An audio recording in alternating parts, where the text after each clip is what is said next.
Hi guys, and welcome to yet another interesting and beautiful tutorial. In case you're new here, my name is Chichi, and if you're a returning subscriber, thanks for always coming back.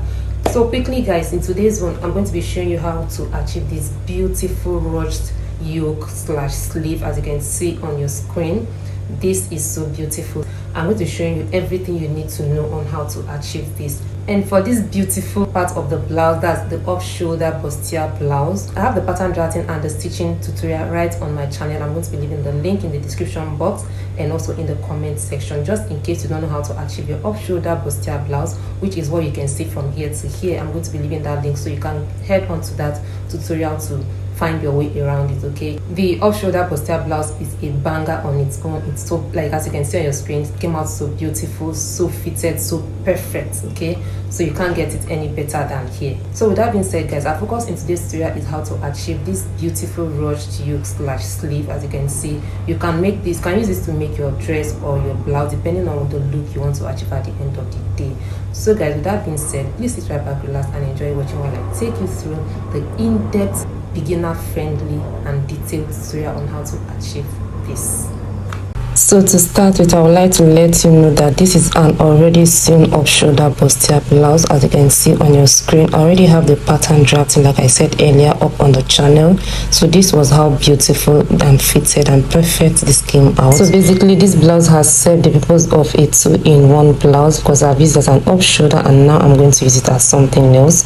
So like I said, this is what it came out looking like. This particular bustier has no cup in it, and you can see how beautiful it came out. No cup, no boning. You can see how the cup is standing. That's to show you how in-depth and detailed the tutorial is, so you can check that out. Okay, so let me flip it so that I can see that it was just SD and wording that I used. That's because of how perfect the pattern drafting was. So to start with, this is what the back looks like as well. I already had it torn at the lower part with the interfacing or the lining. So to proceed with that tutorial for today, you can see that it's an off shoulder like I stated earlier. So what we need to do is that we took out some inches at the upper part, that's the shoulder area downwards, and for the back we took out 8.5 inches to get our off shoulder at the back. So we measured the 8.5 inches, and then for the front as well, you can see I already turned it as well with the interfacing at the lower part.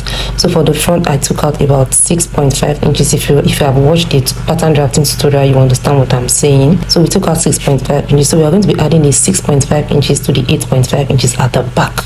So when we add that, I think that gives us about 15 inches in total. So the 6.5 plus 8.5 will give us 15 inches. Okay, so for those of us that might be wondering why is the lining or the interfacing already joined, that means you haven't watched the pattern drafting and sewing tutorial. This is just what happened. I already turned it at the lower part with the interfacing already, using half an inch at this point. Okay, so that's basically just what I did here. And after the joining, this is what it looks like, or what it should look like both in and out. So for the back, I did the same thing. I joined it using half an inch at the lower part. So I've opened it up, and this is what the placement looks like. I reduced the lining by half an inch just in case you do not know. So this is the fabric I'm going to be using for the ruched yoke and sleeve for this. It's very stretchy, as you can see, and the elastic nature is going to play a very important role in this one. So I had to measure the width of the fabric, and that gave me about 46 inches. Okay, if you're using a very thick fabric, please you should not be up to this, so that it's not too bulky. So I'm going to be folding it into about 2 or 4 so that I can measure out the length of that. So like I said, the length for the front and back off shoulder that we measured gave us 15 inches.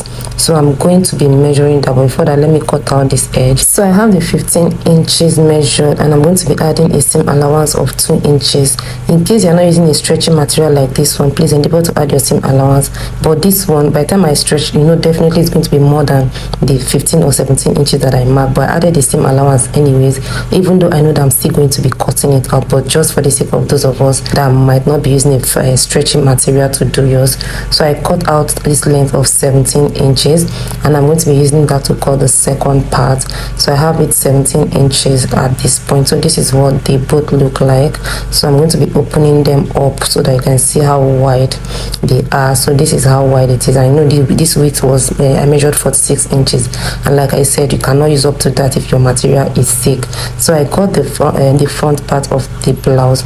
I opened it up. So to start with our ruched sleeve, what I'm going to be doing, I'm going to be gathering stitching this. And to measure the gathered length of this particular one, what we need to do, from the center front we measure up to close to the armhole. We are going to be leaving about ½ inch before the armhole, so we measure that, give me about 6.5 inches. So the width of this gathered for this particular fabric is going to be 6.5 inches before I place it on this particular one. Like I said, you are going to be stitching ½ inch before the armhole so that we can turn into the interfacing at that point.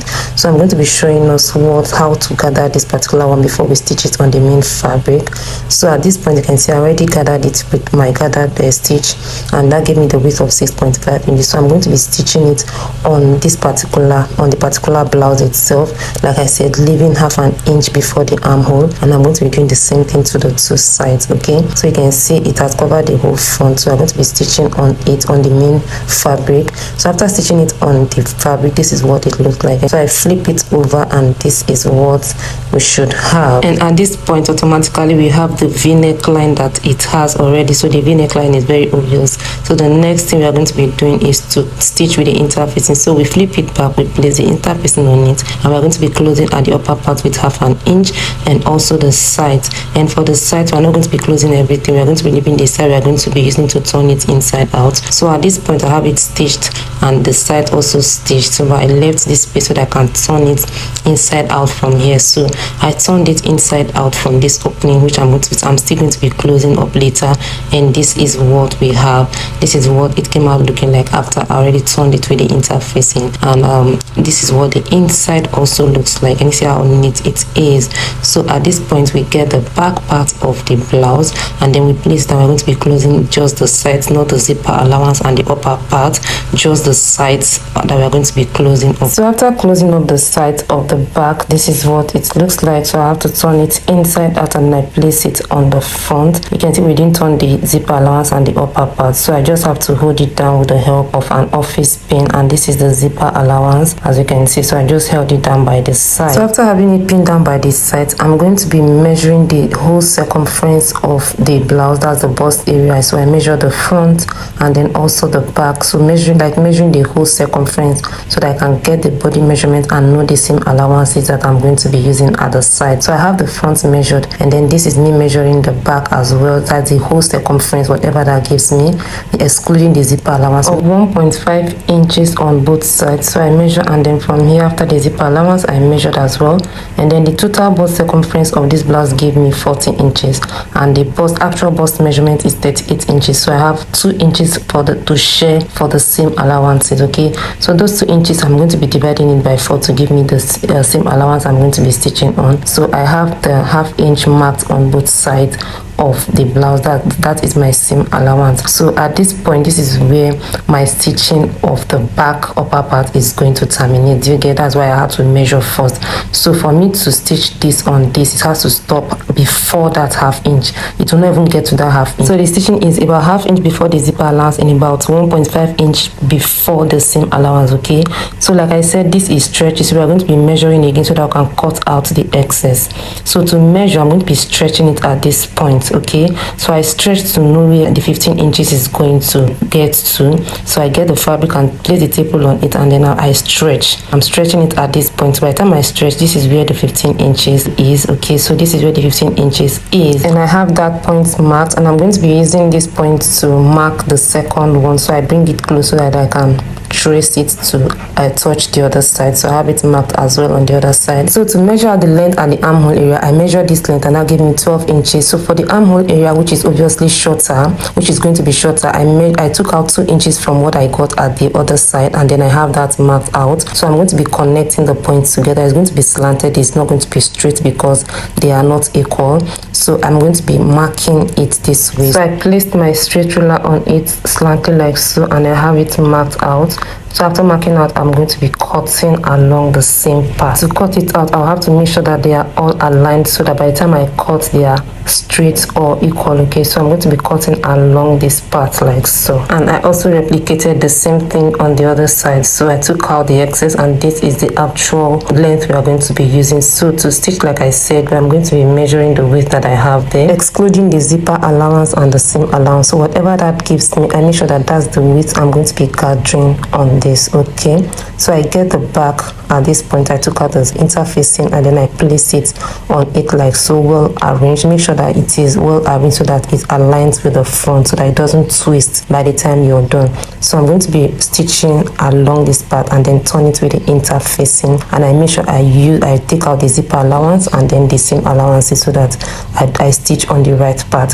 So after stitching, this is what I have. Can you see? This is what it looks. I have 2 inches at the sit side allowance and then 1.5 inch at the zipper allowance. So I'm going to be closing it up with the interfacing at the upper part on both sides. Okay, so for the zipper allowance, I'm not going to be closing all the way down. I'm going to be leaving some inches so that I can use to turn it inside out. So this is what it looks like. So this is the upper part already stitched, and then the zipper allowance also stitched to a point. I stitched it up to the point that I notched at the zipper allowance. So I'm going to be turning it inside out from here. So after turning, I'm going to be closing up that side that I opened. So this is what it looks like, and this is what the open part looks like. So for the closing of this open part, you can do whatever that is convenient for you. Either turn it off, like fold it over like so, and then top stitch on it, or you turn it inside out as well and then leave about 1 inch or 2 inches that you use to turn it inside out. So whichever one that is convenient for you, that's what you're going to be doing. But for me, I'm going to be turning it inside out, just as you can see me do, leaving like 1 inch that I'll use to turn it inside out. So at the end of the day, this is what it looks like. After turning it inside out, this is what I have. So this is the small space that I'm going to be top stitching to close it up at the zipper allowance. So this is what I have at this point. So I have to do the same thing to the other side as well. And with that being done, this is what they would look like. And see, so this is ready for zipper to be fixed. So I flip it over, and then I'm going to be holding it down and fixing of the zipper. After the fixing of the zipper, this is what we have, and we are just left with the stitching of the sides using the body measurement. So you can see what the front and back looks like. So we are left with just closing up the sides using the actual body measurement. So after closing up the sides, this is what we have. So at this point, the sides are closed and the blouse is ready. So just to give it the finishing ironing, and then that is it. So I turn it inside out, and this is what our beautiful off-shoulder ruched yoke sleeve looks like. And at the end of the day, this is what our beautiful top or blouse looks like. Like I said, you can make this in form of a dress or whatever you choose to do. Guys, I hope you enjoyed this tutorial as much as I did. It was fun doing this, even as a tutor myself. And thank you guys for watching. See you in my next tutorial. Bye.